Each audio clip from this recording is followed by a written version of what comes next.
Hello students, આજે આપણે સરેરાશ વેગ અને સરેરાશ ઝડપ વિશે વાતો કરવાના છે. તો મિત્રો, એ પહેલા આપણે એક વસ્તુ યાદ કરી લઈએ. આપણે અંતર અને સ્થાનાંતર વિશે વાતો કરી હતી. તો મિત્રો, અંતર જે છે કેવું હશે? હંમેશા ધન હશે. સ્થાનાંતર ધન, ઋણ કે શૂન્ય પણ હોઈ શકતું હતું. તો મિત્રો, એના પરથી આપણને એક સંબંધ શું મળે છે કે અંતર હંમેશા સ્થાનાંતર જેટલું અથવા એનાથી મોટું હોઈ શકે. અંતર સ્થાનાંતરથી નાનું હોતું નથી. બરાબર મિત્રો? હવે આપણે અહીંયા શું જોવાનું છે કે અંતર એ કેવું છે? અદિશ છે અને સ્થાનાંતર સદિશ છે. તો મિત્રો, હવે આ જે અંતર છે એને આપણે શું કરીએ કે અંતર એકમ સમય દીઠ કપાયેલું લઈએ. તો આ બાજુ સ્થાનાંતર પણ એકમ સમય દીઠ લઈએ.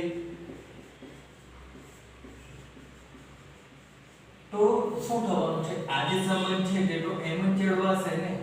બરાબર? તો હવે અંતર ભાગ્યા સમય કરશું તો મિત્રો એનાથી આપણને જે મળશે એને ઝડપ કહેવાશે. તો ઝડપ એ પણ શું થશે મિત્રો? સ્થાનાંતર ભાગ્યા સમય કરશું તો તે આપણને મળશે વેગ. તો ઝડપ એ પણ શું થશે મિત્રો? વેગ કરતાં હંમેશા મોટી અથવા એના બરાબર હશે, પરંતુ એનાથી નાની નહીં હોઈ શકે. એ વસ્તુને આપણે ઉદાહરણથી પણ સમજશું. એ પહેલા આપણે વેગ અને ઝડપ વિશે સમજીએ. તો ધારો કે મિત્રો, કોઈ t1 સમયે પદાર્થ x1 સ્થાન પર છે અને t2 સમયે પદાર્થ x2 સ્થાન પર છે. તો મિત્રો, હવે આપણે અહીંયા સરેરાશ વેગની વાતો કરીએ. તો સરેરાશ વેગ એ શું થશે મિત્રો? x2 x1 છેદમાં t2 t1 કરવાથી આપણને મળશે. તો આ શું થવાનું છે મિત્રો? ડેલ્ટા x ના છેદમાં ડેલ્ટા t આવવાનું છે. બરાબર મિત્રો? હવે અહીંયા આપણે શું કરવાનું છે? સરેરાશ વેગ છે તો આ જે રાશિ છે એ કેવી બનવાની છે? સદિશ બનવાની છે. બરાબર ને મિત્રો? સ્થાનાંતર ભાગ્યા સમય છે તો એ શું થશે? સદિશ રાશિ જ આવવાની છે. તો આ રીતે મિત્રો આપણને શું થશે કે x2 x2 x1 t2 t1 કરશું તો ડેલ્ટા x ના છેદમાં ડેલ્ટા t આપણને સરેરાશ વેગ મળવાનો છે. હવે એ વસ્તુને આપણે એક ઉદાહરણથી સમજીશું ત્યારે બધું જ તમને ખ્યાલ આવશે. પરંતુ હવે જુઓ તો આ જે વસ્તુ છે સરેરાશ વેગ, તો એ સરેરાશ વેગ કરતા સરેરાશ ઝડપ, તો મિત્રો સરેરાશ ઝડપમાં શું થવાનું છે? ડેલ્ટા x ના છેદમાં ડેલ્ટા t જ આવશે. પરંતુ અહીંયા શું હશે કે આપણે દિશા ધ્યાનમાં લેવાની હશે. અહીંયા આપણે દિશાની જરૂર નથી, કારણ કે ઝડપ શું છે? અદિશ રાશિ છે. તો મિત્રો, વધુ વાતો નહીં કરતા આપણે ઉદાહરણ 3.1 જે છે એ જ આપણે સમજીએ તો શું થશે? આપણને તરત આ વસ્તુનો ખ્યાલ. હવે ઉદાહરણ 3.1 જે છે મિત્રો એ આપણને શું કહેશે તો સમજીએ.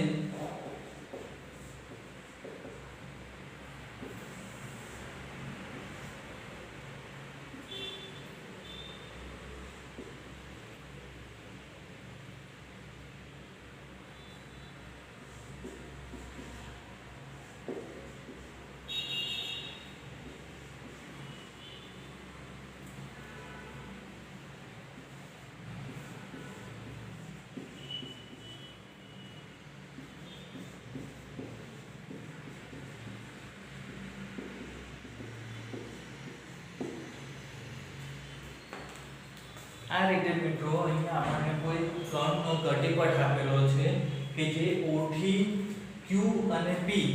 તો O થી Q નું અંતર મિત્રો 0 થી 240 અને Q થી P 240 થી 360 આ રીતે અંતર આપેલા છે. હવે આપણને કહ્યું છે કે O થી P અને ફરી Q પર આ બે પ્રકારના આપણને ગતિમાર્ગ આપ્યા છે. એટલે અહીંયાથી શું થશે? એકવાર અહીંયાથી અહીંયા ડાયરેક્ટ જશે અને બીજી વાર શું થશે? અહીંયાથી અહીંયા જઈને અહીંયા આવશે. તો આ બે કિસ્સામાં આપણે સરેરાશ વેગ અને સરેરાશ ઝડપ શોધવાની છે.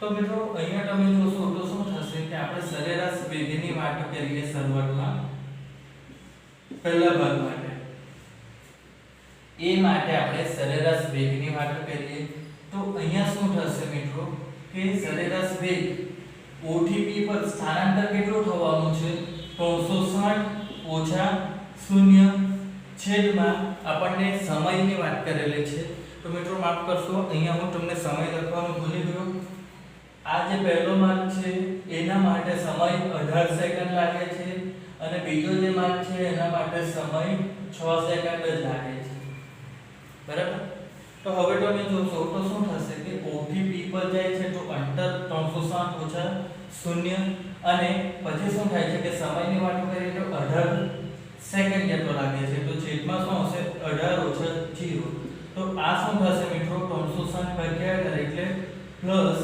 20 મીટર પર સેકન્ડ આ રીતનું આપણને મિત્રો અહીંયા શું થશે સરેરાશ વેગ મળવાનો છે હવે અહીંયા તમે જોશો તો આ ધન દિશામાં અંતર કાપે છે એટલે આપણે એ વેગને ધન બતાવીએ છીએ હવે સરેરાશ ઝડપની આપણે વાતો કરીએ તો મિત્રો ઝડપ માટે શું થશે કે અંતર ભાગ્યા સમય જ થવાનું છે તો અહીંયા તમે જોશો તો 360 જેટલું જ અંતર કાપે છે એટલે અહીંયા 360 ભાગ્યા 18 કરશું તો એ મિત્રો શું થવાનું છે આપણને 20 જ મળશે તો આ કિસ્સામાં તમે જોઈ શકો કે શું છે સરેરાશ વેગ અને સરેરાશ ઝડપ બંને કેવા છે સરખા છે પરંતુ હવે મિત્રો જ્યારે આપણે બીજા કિસ્સાની વાત કરીશું બી કિસ્સાની તો ત્યારે મિત્રો શું થશે સરેરાશ વેગ જે છે એ શું થવાનું છે હવે તો અહીંયા તમે જોશો તો O થી P પર જાય છે અને P થી Q પર આવે છે તો મિત્રો અહીંયા સ્થાનાંતર કેટલું થવાનું છે અંતિમ સ્થાન ઓછા પ્રારંભિક સ્થાન ભાગ્યા સમય કેટલો થશે મિત્રો 18 O થી P પર જવા અને P થી Q પર આવવા કેટલો થાય છે 6 એટલે 18 6 એટલે મિત્રો અહીંયા તમે જોશો તો શું થશે 240 ભાગ્યા 24 એટલે જવાબ આપણને ધન 10 મળવાનું છે મીટર પર સેકન્ડ પરંતુ હવે તમે જોશો તો સરેરાશ ઝડપની આપણે વાતો કરીશું મિત્રો તો એ કિસ્સામાં શું થવાનું છે કે કુલ અંતર કેટલું કાપશે તો અહીંયાથી અહીંયા O થી P પર જવાનું જે છે તે O થી P પર કેટલું થવાનું છે અને P થી Q પર આવે તે અંતર તો મિત્રો ભાગ્યા શું થશે સમય તો અહીંયા તમે જુઓ તો O થી P પર જશે તે અંતર 360 હતું અને P થી Q પર આવે છે તો મિત્રો એ અંતર શું થશે 360 ઓછા 240 એટલે બીજું 120 P થી Q નું અંતર એટલે 360 વત્તા 120 ભાગ્યા સમય શું થવાનો છે O થી P પર જવાનો 18 સેકન્ડ વત્તા P થી Q પર આવવાનો 6 સેકન્ડ તો આ મિત્રો શું થશે 480 ના છેદમાં શું થવાનું છે 24 આવશે તો જવાબ શું થવાનો છે મિત્રો 20 મીટર પર સેકન્ડ તો હવે મિત્રો તમે સમજી શકો છો કે અહીંયા એક્ચ્યુઅલી થાય છે શું કે આપણે જ્યારે સરેરાશ વેગની વાતો કરીએ છીએ ને તો સરેરાશ વેગમાં મિત્રો શું થશે કે જે એની એકમ સમય દીઠ એના સ્થાનમાં જે ફેરફાર થતો હોય છે એ દરેક વખતે આપણને સરેરાશ વેગ સરખો અને સાચો નથી આપતો એ શું કરે છે દિશા પર આધારિત રહે છે તેના લીધે આપણને જો તો મૂલ્ય શું થઈ જશે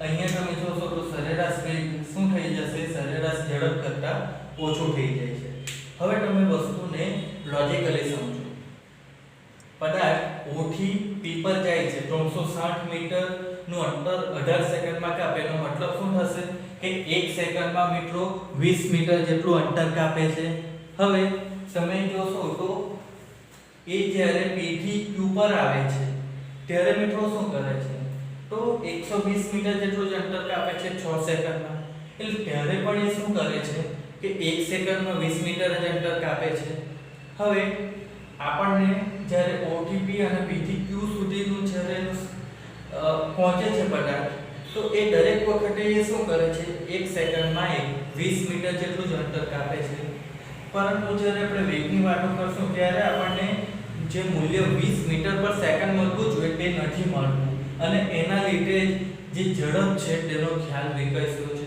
કે જેમાં આપણને શું થાય છે કે દિશાની જરૂર નથી, તો ત્યારે તમે જોશો તો આપણને શું થાય છે કે દરેક વખતે જે આપણે લોજિકલી વિચારીએ છીએ કે 360 સેકન્ડમાં કાપે તો 1 સેકન્ડમાં 20 મીટર, પછી અહીંયા બીજો 120 6 સેકન્ડમાં કાપે છે તો 1 સેકન્ડમાં 20 મીટર, તો એ મૂલ્ય જે છે એ જળવાઈ રહે છે સરેરાશ ઝડપમાં.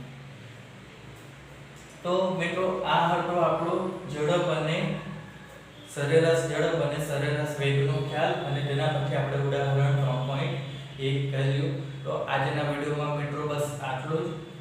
નેક્સ્ટ વિડિયો સુધી તમે મિત્રો સ્ટડી કરતા રહેજો. Bye bye.